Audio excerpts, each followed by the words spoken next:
eu quero fazer uma reflexão com vocês. Eu tenho falado nos últimos cultos, basicamente todas as vezes, sobre construir relacionamentos fortes. E uma das coisas que tem me motivado a abordar logo de início é o fortalecimento da individualidade. A capacidade que as pessoas têm de estabelecer um domínio próprio, um controle de suas emoções, se tornar o máximo possível senhor delas e não escravo dessas emoções. Habilidosos para, no máximo e num ápice de provocação, controlar, certo? Suas emoções, para filtrar aquilo que sai de sua boca, evitar o máximo possível reagir e sempre responder. A diferença entre uma reação e uma resposta é apenas o autocontrole. Pessoas que reagem sem filtro. Quando você vê, você já falou. Quando você vê, você já fez. Quando você vê, já aconteceu. O que é isso? Isso é a falta de controle, de domínio, de governo. Estou falando disso desde que falei sobre Sol e Lua em Gênesis, logo no início da criação. Mas hoje eu parei para olhar a vida de José um pouco mais de perto. E dá pelo menos para pregar só nessa temática de fortalecer o autocontrole, pelo menos umas 10 ou 15 mensagens sobre este moço. Mas eu queria fazer uma reflexão com você bem superficial hoje. Gênesis 37, versículo 2. Coloca para mim, por favor.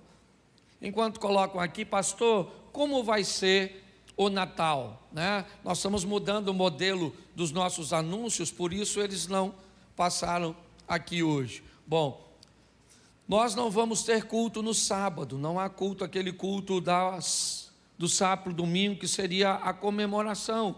Nós não vamos ter no Natal, ok? Você passa com a sua família e no domingo, dia 25, nós vamos ter 2 cultos normais, 15 para as 5, certo? 15 para as 18 e às 20 horas. No ano novo, aí sim, nós vamos ter o culto da virada. Vocês vão ver o anúncio depois, começando às 22 horas, terminando, certo? Meia-noite e meia, vamos ficar assim, para ficar mais fácil. E então, no domingo, dia 1º, já que já tivemos um culto de virada, nós vamos ter apenas este culto, o culto mais cedo, ok? Então, no domingo, dia 1º, não haverá o culto das 20, tá certo? Então, assim vai ser o nosso modelo. Bom, vamos lá, diz assim o texto: estas são as gerações de Jacó. Sendo José de 17 anos, apacentava as ovelhas com seus irmãos, e estava este jovem com os filhos de Bila e os filhos de Zilpa, mulheres de seu pai. E José trazia uma má fama deles a seu pai. Feche seus olhos.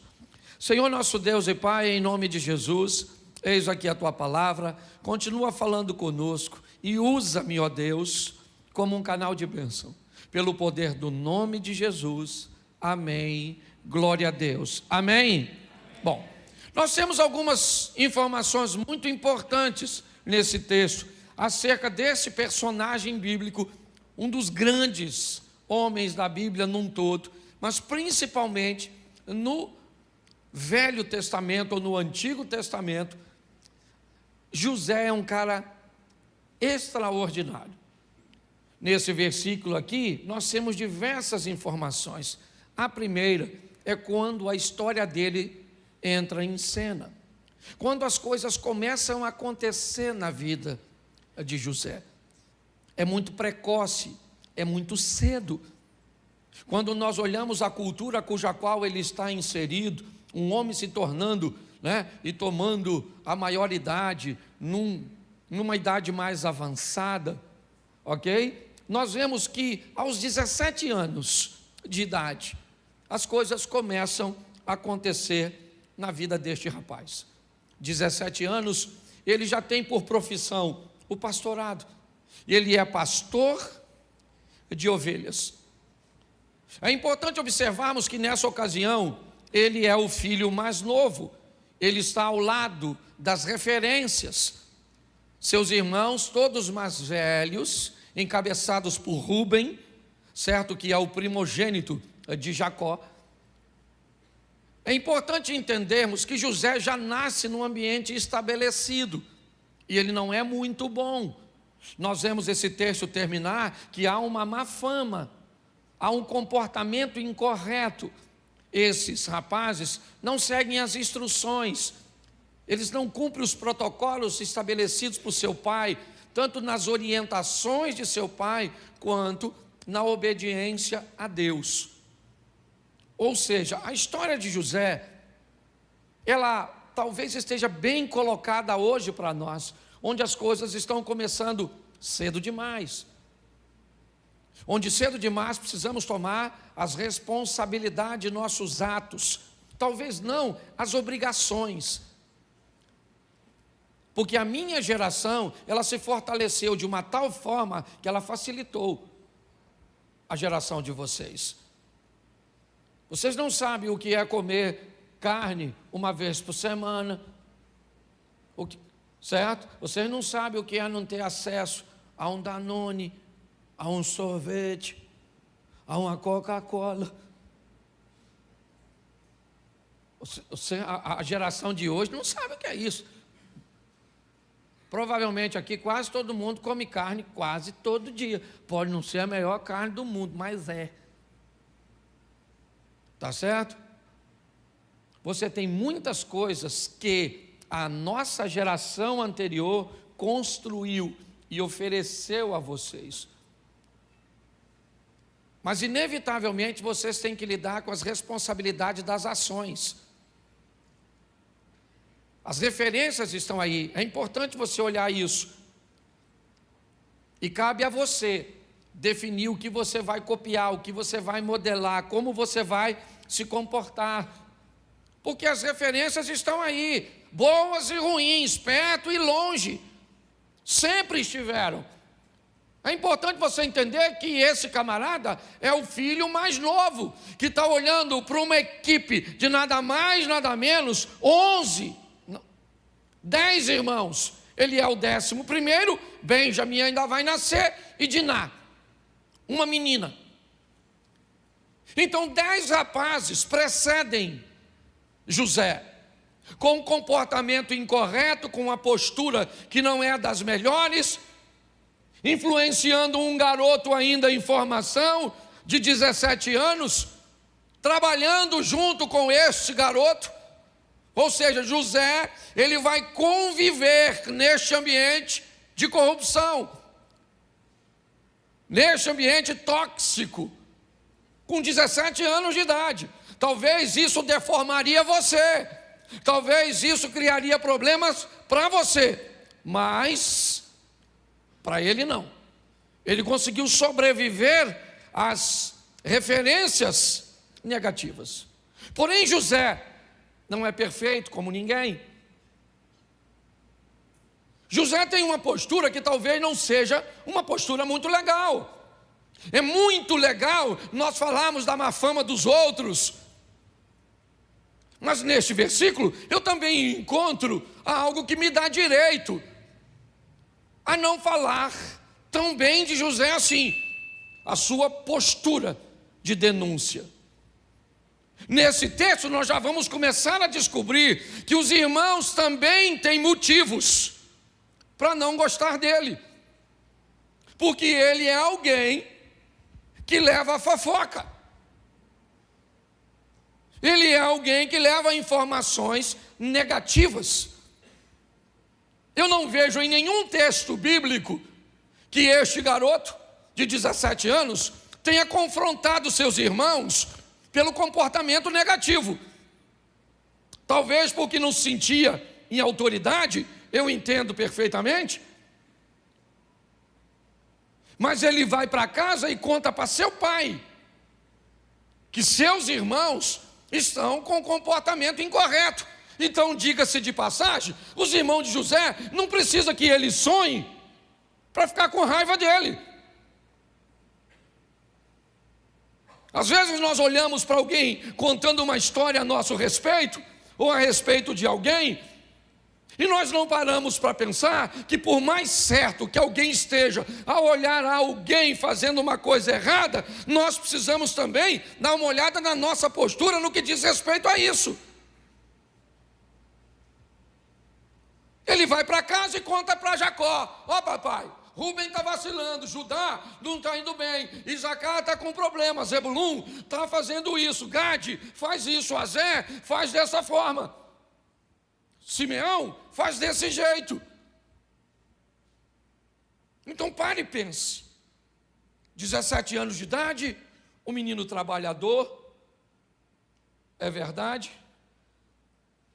As referências são seus irmãos, elas não são boas, e sua postura é uma postura de denúncia. Ele é aquele tipo de gente que não aguenta ficar quieto se vê alguma coisa de errado. Não tem nenhum problema nesse modelo, o denunciante.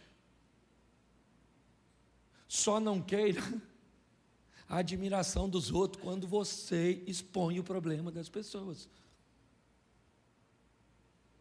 Tá certo? Não estou dizendo que você está errado de falar. Eu estou dizendo que não vão te apreciar. Então pare de querer que as pessoas gostem de alguém que fale o que os outros. As pessoas estão preparadas para ouvirem o que quer e não o que precisam. Quem fala para o outro o que ele quer ouvir provavelmente vai ser muito amado, mas quem fala para o outro o que ele precisa ouvir pode saber que não vai ser amado.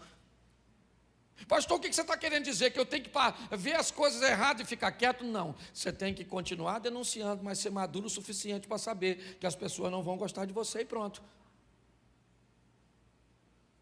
Isso torna você uma pessoa bem resolvida. Eu faço desse modelo, certo? Faço com amor, com respeito, mas eu denuncio, ok? E se as pessoas não vão gostar de mim, elas não vão gostar de mim por uma postura cuja qual eu aprovo em mim. E se você não precisa da aprovação dos outros, não se preocupe com a crítica deles.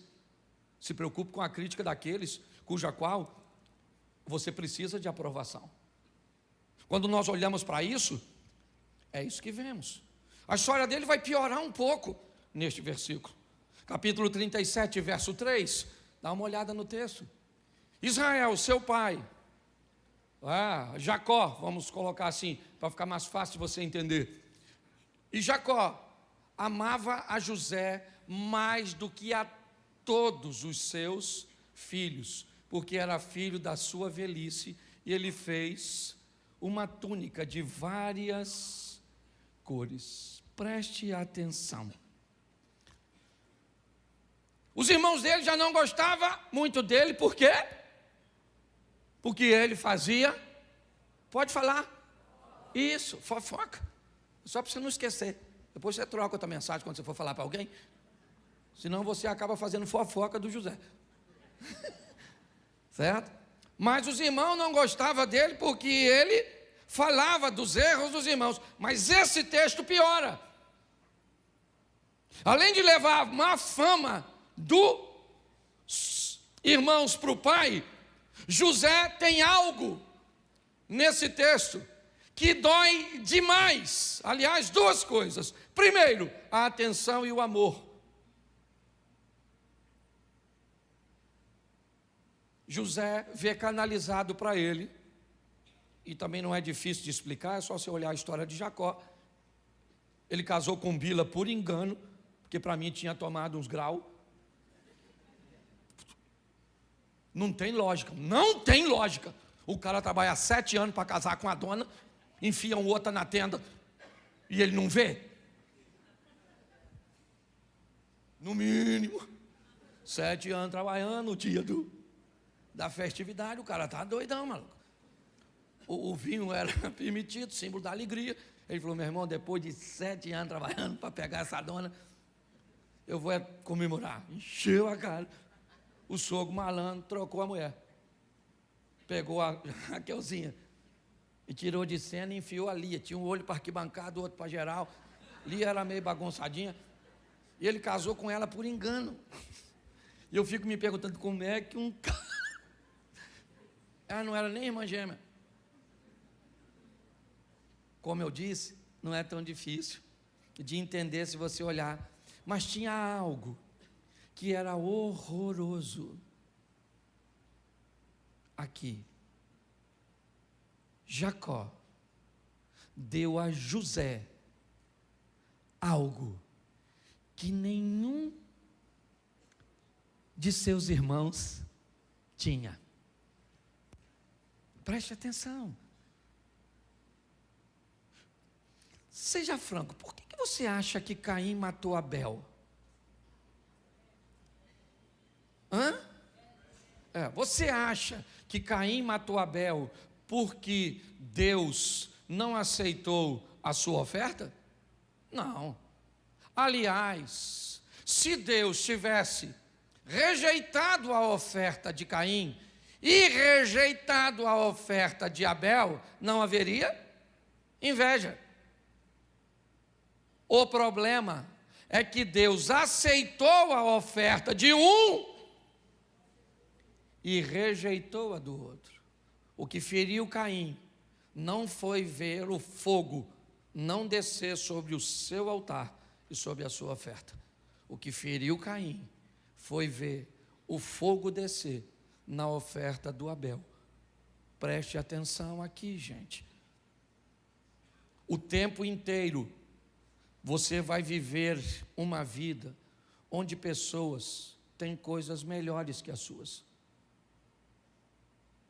Elas podem comprar num dia o que você não tem dinheiro para comprar uma vida inteira. Pare para pensar. Maturidade, controle, relacionamentos fortes com quem? Com você mesmo. É o meu propósito hoje aqui. É mostrar a você que a dor dos irmãos de José também foi muito estabelecida pelo pai, que literalmente deformou seus filhos, literalmente feriu seus filhos, quando demonstrou preferências por um deles, quando começou a dar a José coisas que seus irmãos não tinham. E agora, ele era o único cara que andava com uma túnica diferente, mais bonitona. Preste atenção, nós temos uma proposta sendo estabelecida no mundo.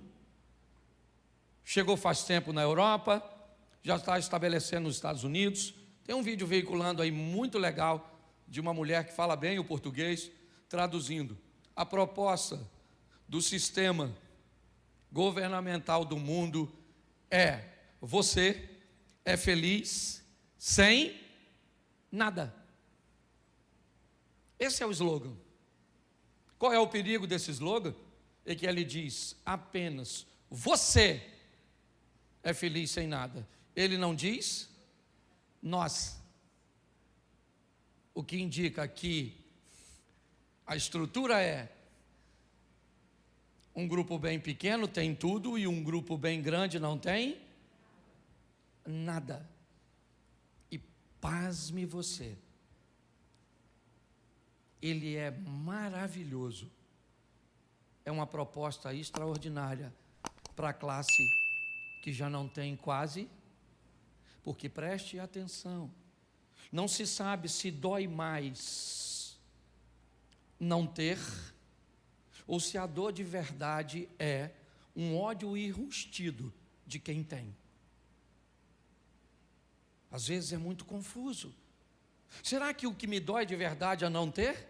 Ou será que o que me dói de verdade é ver você tendo, você andando, você usufruindo? Agora preste atenção, que entre o quase nada e o nada está a vida. Preste atenção. Quando um pobre pensa que a proposta de não ter nada atrapalha mais alguém que está mais acima do que ele, do que propriamente ele está esquecendo que sem nada, praticamente todo mundo vai viver a miséria. Essa história, ela entrou na minha mente porque é o que eu vejo hoje na minha nação. Uma nação que torce para que quem tem alguma coisa num sistema capitalista quebre, se destrua. Porque pelo menos eu vou conviver com uma dor menor, que agora pessoas que têm muita coisa não vão ter. Mas preste atenção, a proposta não é tirar um pouco do que ela tem, é tirar tudo. Esse é o grande desafio. Quando eu olho para esse texto, por isso que às vezes a gente brinca dizendo que a Bíblia, ela é mais atual que o jornal de amanhã. Nós olhamos e vemos claramente um ambiente sendo preparado, e é o que vemos aqui. Olha só, os irmãos de José não gostam dele, é verdade, porque ele fala demais? Sim, mas fique tranquilo, porque esse cara vai amadurecer. Eu estou falando de um garoto de 17 anos, eu estou falando de um adolescente, de um jovem, que tem direito a falar demais, que tem direito a contar seus sonhos para quem não deve, que tem direito a se atrapalhar. Mas eu vou chegar lá na frente e vou te mostrar que um dia esse garoto vai virar um homem. Mas qual é o problema? É que hoje nós estamos cheios na igreja de gente que não tem mais 16, 17, 18 anos. Está com 25, 30, 40, 50, 60 anos e que ainda não amadureceu. Tem problemas no casamento que são coisas infantis. Pare e pense. Está aqui, ó. Ele tem coisas que o irmão não tem, e ele usa. Ele usa. Sabe, é como a senhora ir fazer uma visita. Deixa eu pegar um local aqui. Numa comunidade carente, com a bolsa da Louis Vuitton. É como você entrar numa comunidade para fazer uma visita a uma família carente, numa Mercedes-Benz. Tem alguma coisa de errado com o local? Não, com você. Nós precisamos saber para quem mostramos as coisas. Boa parte das pessoas que vivem ao nosso redor não são capazes de digerir o que nós temos, o que nós somos capazes de fazer. O seu potencial, ele incomoda muita gente. A sua beleza incomoda muita gente. O seu sorriso incomoda muita gente. A sua casa incomoda muita gente. O seu estilo de vida incomoda muita gente. Sabe o que esse cara vai fazer? Preste atenção, verso 5. Sonhou também José um sonho e contou aos seus, e por isso os aborrecia. Eles o odiavam cada vez mais. José tinha que parar de sonhar, sim ou não? Sim ou não? O que ele tinha que fazer? Parar de falar de seus sonhos. Para todo mundo ele tinha que parar de falar? Não. Para quem não tem condições de ouvir. Hoje, ontem foi, rapaz, não sei mais. Foi ontem à noite que eu estava no Júnior, na Reviver. Não, foi sexta, né? Ontem eu fui no evento na sexta-feira eu estava na igreja Reviver de Itajaí, com o Júnior, o Rochirola, um amigo nosso. Ele sentou do meu lado e ele começou a contar para mim algumas coisas bem próximas das coisas que eu tenho vivido. Literalmente, é como se Deus falasse comigo: Cláudio, pode falar com ele. Porque quando você fala com alguém que vive coisas bem próximas de você, não tem problema. O problema é que quando, de vez em quando, nós queremos falar de coisas que acontecem na nossa vida e são maravilhosas, e outras pessoas não têm condições nenhuma de chegar nem perto. Aí nós estamos criando problemas na nossa família, com os nossos amigos. Aí eu pergunto a você, e aí fica a cargo, porque hoje a minha mensagem, ela é rapidinha nesse culto, mas ela é interativa. Eu pergunto a você, será que José era tão inocente? Será que ele não foi capaz de notar? Porque preste atenção, aborreciam ainda mais. O que indica que quando ele começou a falar para os irmãos, já tinha uma expressão de aborrecer, ele só aumentou. Será que ele aumentou porque ele era inocente? Não sei. Será que era imaturidade? Eu também não sei. Ou será que não era provocação?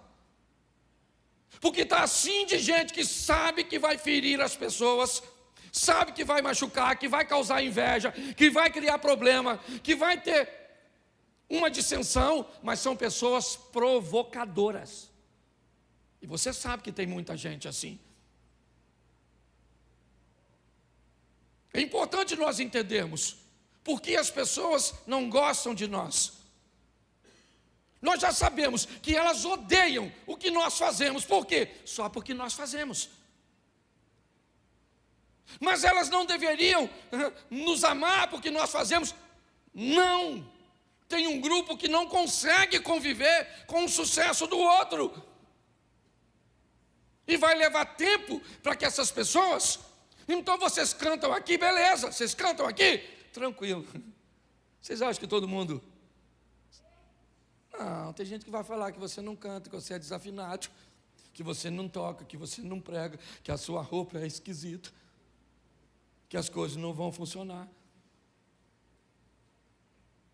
Então eu fico pensando, ele era novo, é verdade, mas bota o 7, porque sempre pode piorar. Eis que estávamos atando os molhos no meio do campo, e eis que o meu molho se levantava e ficava em pé, e eis que os vossos molhos rodeavam e se inclinavam ao meu molho. Esse texto aqui, por favor, não quero falar mal do José não, mas me parece que ele é um provocador. Ele já viu que os irmãos ficam aborrecidos com a possibilidade de sucesso dele, e ele está provocando. Eu sonhei, eu tenho uma capa que vocês não têm, eu tenho. Bota o 11. Não, deixa eu falar uma coisa para você do 7 primeiro. Repita comigo. Não fale de seus sonhos. Viva. Isso. Não fale do seu crescimento. Cresça. Pare de falar com as pessoas. Entendeu? Mostrar seu crescimento dói muito menos do que falar dele. Todas as vezes que se fala, se fere muito as pessoas. O verso 11 agora, aqui é muita informação. Seus irmãos, pois, o invejavam. Seu pai, porém, guardava esse negócio no seu?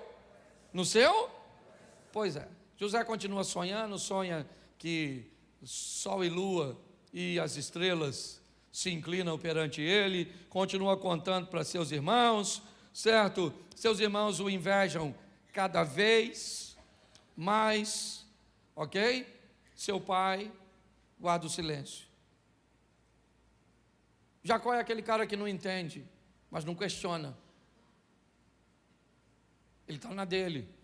Provavelmente o que Jacó está vendo é que há uma promessa que começou em Abraão, que passou por Isaac e que chegou nele, mas quando ele olha para frente, ele não consegue ver os seus filhos, com a posição que tem, com a vida que tem, poderem alcançar o projeto que Deus tem. Porém, apesar de serem filhos descompensados, filhos imorais, Pessoas com comportamento incorreto, eles são filhos.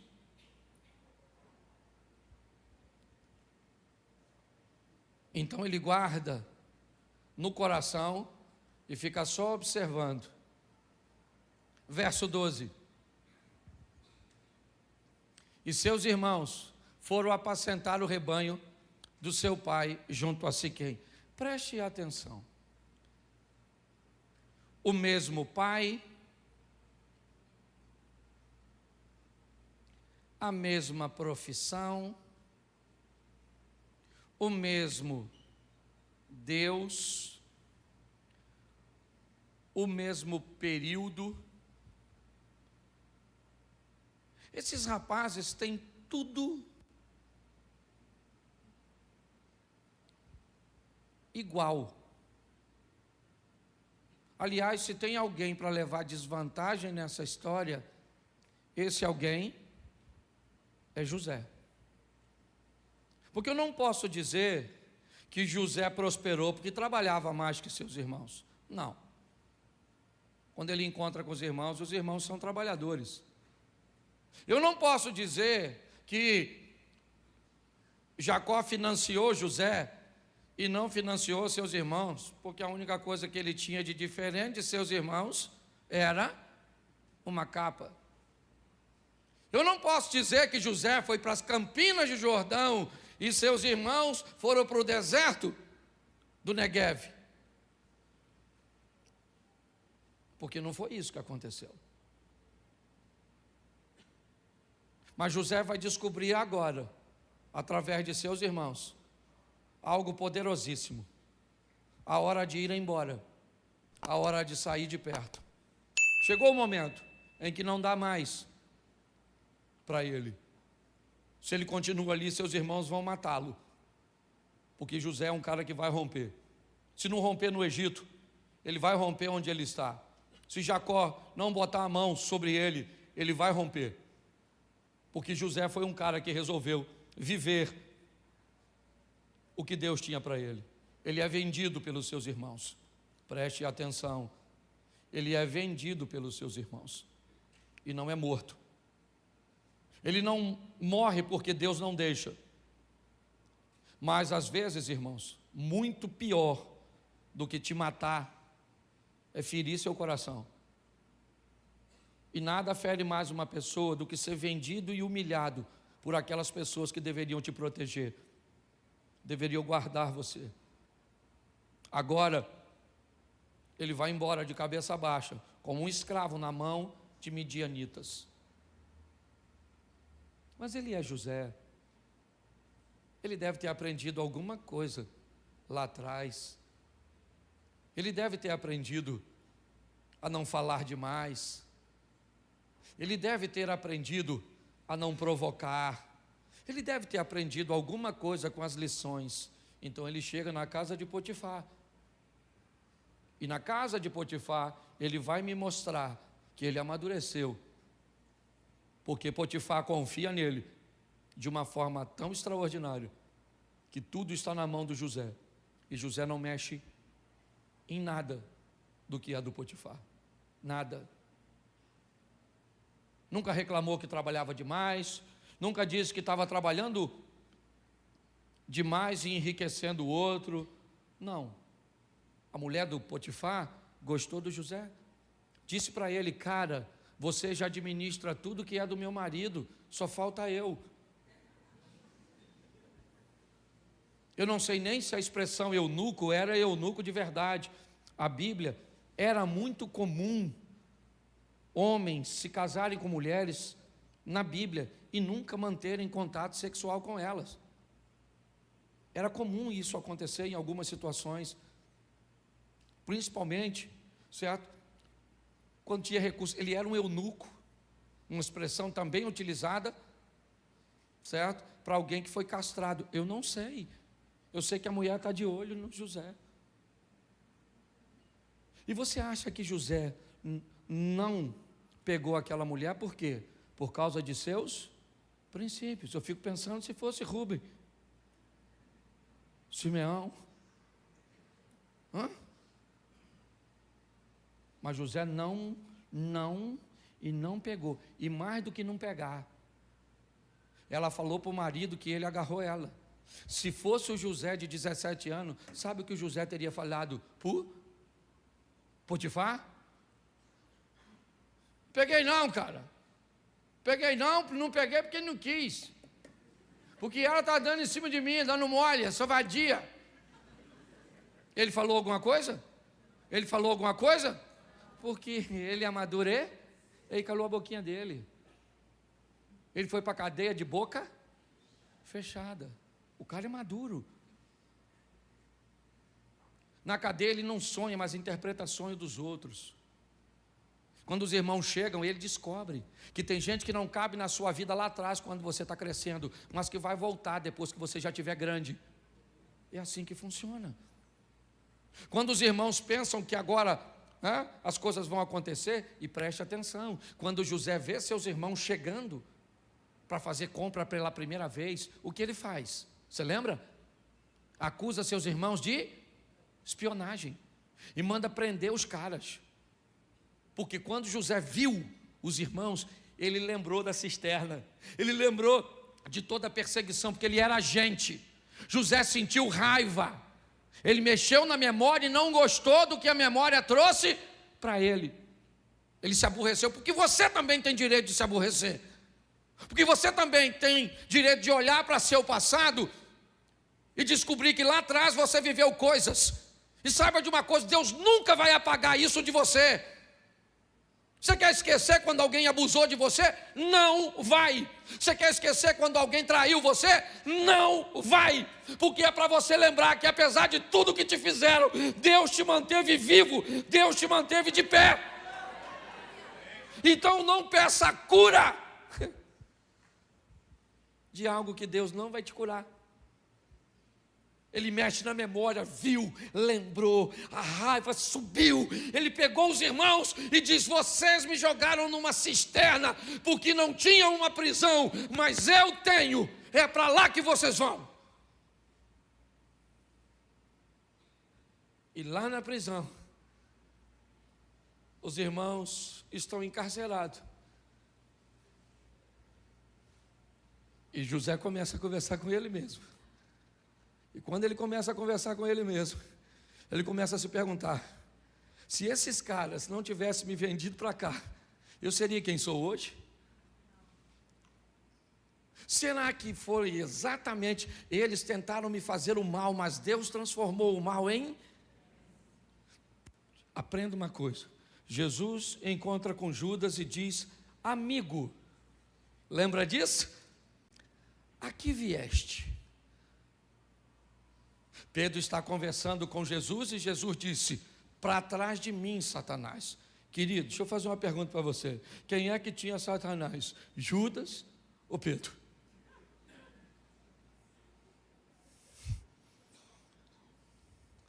Nessa ocasião, me ajude aí. Quem é que tinha essa... Quando Pedro diz, Jesus disse assim: olha gente, vocês precisam estar preparados, porque eu vou ser preso, todo mundo vai embora, aí eu vou morrer. Aí Pedro falou assim: não aceito isso. Quando Pedro diz isso, Deus está nele ou está nele uma influência? Estou falando possessão, estou falando opressão, influência. Por que Jesus chamou Judas de amigo? Você sabe? Porque para Jesus e para Deus, todas as pessoas que te aproximam do seu propósito não são seus inimigos, elas são seus amigos. Não interessa. Eu tenho um primo que há muitos anos atrás, Tizeca, a mãe dele foi viajar e ele levou um grupo de amigos para a casa dele para beber. Os amigos assistindo um jogo bêbado, na época aquelas televisões grandes, 29 polegadas, aquela, na época era top. O copo de cerveja virou. E aí queimou a televisão. Quando minha tia chegou, expulsou ele de casa. Ela estava no limite. Ele foi para São Paulo, morar uma época lá, e lá recebeu uma oportunidade extraordinária da filha dele, da vida dele. Ele foi trabalhar numa multinacional e ficou muito bem lá. O que ele fez depois é responsabilidade dele. Mas quando a mãe dele botou ele para fora de casa, parecia ser mal, não, sim ou não? Mas eu fui diversas vezes quando ele morava em São Paulo. Ele vivia uma vida extraordinária lá. Quando alguém faz algo com você que te aproxima do propósito que Deus tem para você, as coisas mudam. 3 dias foram o suficiente para José fazer a leitura. Manda soltar os irmãos. E depois você lê, porque tem uma tradução que me encanta. Ela diz: e José falou ao coração dos irmãos. Calma, gente. Vocês não me venderam. Vocês são parte do processo. Deus usou vocês. Olha só, Deus usou vocês para me vender, porque Ele sabia que tudo isso ia acontecer. Então vocês não são meus inimigos. Vocês são parceiros daquilo que eu estou vivendo hoje. Sabe o que é isso? Maturidade. Eu trabalhei numa empresa durante 12 anos. E um belo dia, um cara que eu sequer conhecia entrou na minha sala. Ele me mandou embora. Eu botei o que eu tinha numa caixa, enfiei dentro de um Gol bolinha que eu tinha. Meus filhos nasceram quando eu trabalhava lá. Foi o marido de Luzia, Armindo, um homem extraordinário. Um dos caras mais fantásticos que eu já conheci na vida. Ele tinha saído da empresa e pediu para que eu ficasse no lugar dele. E esse cara me mandou embora. Um tal de Marcelo. Eu lembro do dia que ele me mandou embora, juntei tudo, vim para casa, passei na casa de um amigo meu ali, chorei. Tinha medo de falar para ela que eu tinha sido mandado embora. Eu queria encontrar esse cara de novo. Porque esse cara é um príncipe, bicho. Pensa num cara extraordinário. Porque se ele não tivesse... Esses dias eu fui lá na empresa. Passei lá que eu tinha que resolver um negócio. É um túnel do tempo. Se eu tivesse lá, esse Marcelo, eu tenho que beijar ele. Até quando eu vejo outro Marcelo, cadê o Marcelo da Renata? Tá ali. Quando eu vejo qualquer Marcelo, eu falo, vem cá, já que eu não posso. Então, eu vou falar uma coisa com você. Construa um relacionamento forte com você mesmo. Eu vou estar falando sobre estabelecer relacionamentos fortes com Deus, com outras pessoas. Mas quanto mais forte você estabelecer um relacionamento com você, 1000 irão ao teu lado, 10.000 à tua direita, e você não será atingido. Apenas com os seus olhos verás. Então força, força, força.